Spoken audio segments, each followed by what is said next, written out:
ஐயா நாத்தாங்கல்ல தண்ணி ஊத்தி கேட்டிருக்காங்க யாரோ.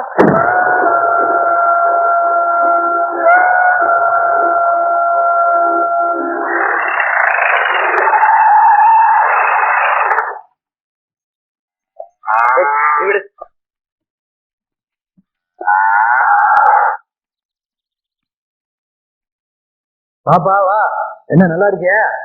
பரீட்சையெல்லாம் நல்லபடியா இருக்குன்னு சொல்லு. அண்ணிங்க அப்புறம் இந்த வருஷம் 25 லோடு நெல் அனுப்பிச்சிருக்கேன், 216 லோடு கரும்பு அனுப்பிச்சிருக்கேன், 15,000 லிட்டர் பால் கறந்து அனுப்பிச்சிருக்கேன், அப்புறம் தேங்காய் மாங்காய் அது இதுன்னு ஏகப்பட்டது அனுப்பிச்சிருக்கேன். அண்ணிங்க ஏய், நான் என்ன சொல்லிட்டு இருக்கேன், நீ எதையோ கேட்டுட்டு இருக்க? அண்ணிங்கம்மா, அண்ணனுக்கு உடம்பு சரியில்லையா? ஏய், யார அண்ணன் அண்ணன் சொல்லிட்டு இருக்கியா? அவன் அண்ணன் இல்லடா. இங்க என்னென்னமோ நடந்து போச்சு. உன் படிப்பு கிடக்கூடாதுன்றதுக்காக உன்கிட்ட எதையுமே சொல்லாம பொறுமையா இருந்தேன்டா.